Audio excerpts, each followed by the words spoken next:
RIMS की जमीन पर बनी छोटी बड़ी कई इमारतों को जमींदोज किया जा रहा है और दर्जनों लोगों के घर का सपना मिट्टी में मिल गया है। झारखंड हाईकोर्ट के आदेश के बाद लगातार प्रशासन का हथौड़ा चल रहा है, लेकिन इसका मार आम लोगों को झेलनी पड़ रही है।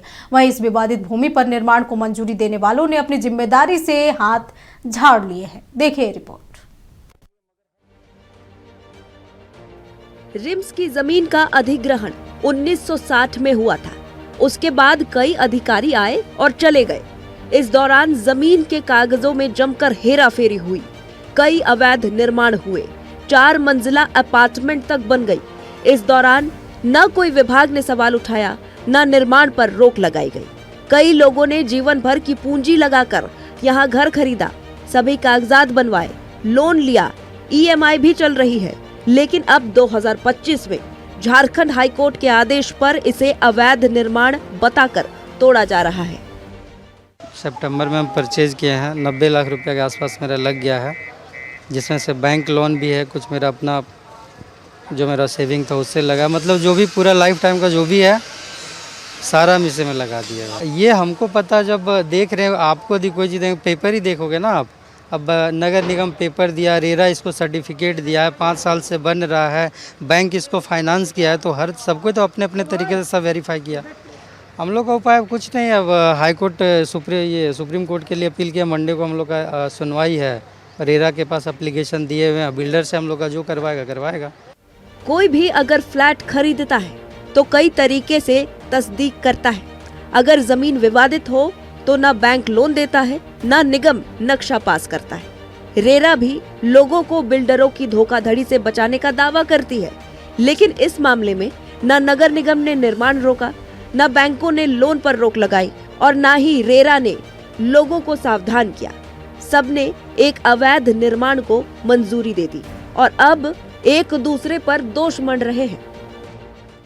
सर्वप्रथम तो रिम्स में जो टूट रहा है वो रेरा से रजिस्टर्ड नहीं है और हमारे यहाँ से कोई इसका संबंध नहीं है। अब रहा जहाँ की बायर्स को जो अपार्टमेंट लेना है उसके लिए सबसे पहले उन्हें चाहिए कि वो रेरा का रजिस्ट्रेशन नंबर देखें, और रेरा रजिस्ट्रेशन नंबर है और उनको लग रहा है कुछ गलत, तो एक बार रेरा ऑफिस में आकर विजिट कर लें। रेरा रजिस्ट्रेशन नंबर है तो निश्चित रूप से वो हमारे रेरा के अधीन है, वो काम कर रहा है वो बिल्डर। दूसरा, बायर को देखना सबसे इम्पोर्टेंट चीज़ है कि आपके जो एग्रीमेंट फॉर सेल में बिल्डर के द्वारा जो भी चीज़ लिखी जा रही है उसे तो पूरा करें, और उसके अलावा भी अगर बिल्डर अपना कोई ब्रोशर बना के आपको देता है, आपको लुभाता है कि इसमें हम फलाना एमिनिटीज देंगे और वो नहीं देता है, तो उसके लिए हमने पिछले 1 साल से उस ब्रोशर को भी पार्ट ऑफ एग्रीमेंट घोषित कर दिया है। अब आप किसी भी बिल्डर का जो ब्राउचर है वो उसका एग्रीमेंट का पार्ट मानेंगे।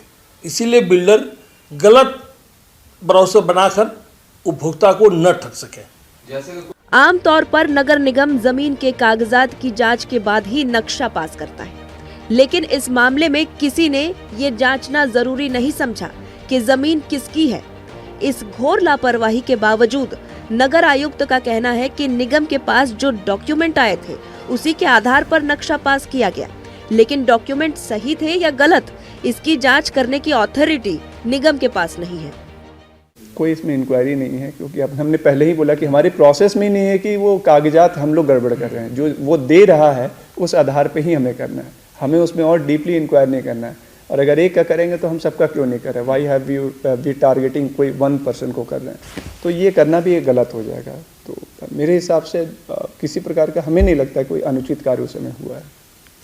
देखा जाए तो सीओ ने रिम्स की जमीन दूसरे के नाम रजिस्ट्री कर दी, नगर निगम ने नक्शा पास कर दिया, बैंक ने लोन दे दिया, 4 मंजिला अपार्टमेंट ईंट दर ईंट बनकर खड़ी हो गई, लेकिन किसी की कोई गलती नहीं है। गलती है तो उन आम लोगों की जिन्होंने मुश्किल से घर बनाया, फ्लैट खरीदा और आज बेघर हो गए। सवाल ये है कि क्या इस फर्जीवाड़े की सजा असली दोषियों को मिलेगी या आम लोग ही सरकारी तंत्र पर भरोसे का खामियाजा भुगतेंगे? वीडियो जर्नलिस्ट नीरज के साथ तनय खंडेलवाल की रिपोर्ट। इस खबर पर अधिक जानकारी के लिए हमारे सहयोगी तनय हमारे साथ जुड़े हुए हैं। तनय, रिम्स की जमीन पर अवैध अतिक्रमण चल रहा है, वहीं अब इसमें रेरा और जो नगर निगम है दोनों ने हाथ खड़े कर लिए हैं। इसका कसूरवार कौन है? जी बिल्कुल, देखिए जिस प्रकार से ये पूरा मामला खड़ा हुआ था, झारखंड हाईकोर्ट ने झालसा की टीम को आदेश दिया था कि पूरे रिम्स परिसर का निरीक्षण करे, क्या कुछ त्रुटियां है उसको देखे। मामला वहां से शुरू हुआ, झालसा ने रिपोर्ट बनाई, सीईओ से मैप मंगाया गया कि कहाँ कहाँ रिम्स को जमीन अधिकृत की गई थी। करीब 1964 का ये समय बताया जाता है जब रिम्स को जमीन अधिग्रहण किया गया था। उसके बाद कई साल बीत गए, रिम्स ने कोई कार्रवाई नहीं की, कोई ऐसी इमारत नहीं बनाई जो कि अस्पताल के लिए बने, जिसके कारण कई जमीन दलालों ने या यूं कहें कि कई अधिकारियों की संलिप्तता के साथ लोगों को धड़ल्ले से जमीन बिकी। बिल्डरों ने कई बड़े आशियाने बना दिए, अपार्टमेंट बना दिए और लोगों ने तमाम कागजों को देखकर जब निगम ने तमाम कागजों को वेरीफाई कर दिया, क्या मापदंड रहते हैं वेरीफाई करने के, ये बात अब तक साफ नहीं हुई है। निगम क्या देखता है, नहीं देखता है। रेरा के पास जब क्योंकि कमर्शियल जब भी बिल्डिंग होती है तो उसको रेरा का अप्रूवल चाहिए होता है, रेरा भी अप्रूव कर देती है। और जब तमाम सरकारी तंत्र अप्रूव करते हैं, एक आम आदमी जो कि अपनी जीवन भर की पूंजी बचाता है और इसी दिन के लिए रखता है कि जब उसे घर खरीदना हो तो वो पूंजी काम आएगी। और उस दौरान जब ये चीजें होती है तो जरूर कहीं ना कहीं कौन कसूरवार लोग हैं, कौन वो अधिकारी थे, कौन वो बिल्डर थे, कौन वो जमीन के दलाल थे जिन्होंने ये जमीन की खरीद बिक्री की थी, फर्जीवाड़ा किया था। अब उन दोषियों को अब तक उन दोषियों पर कोई एक्शन नहीं हुआ है।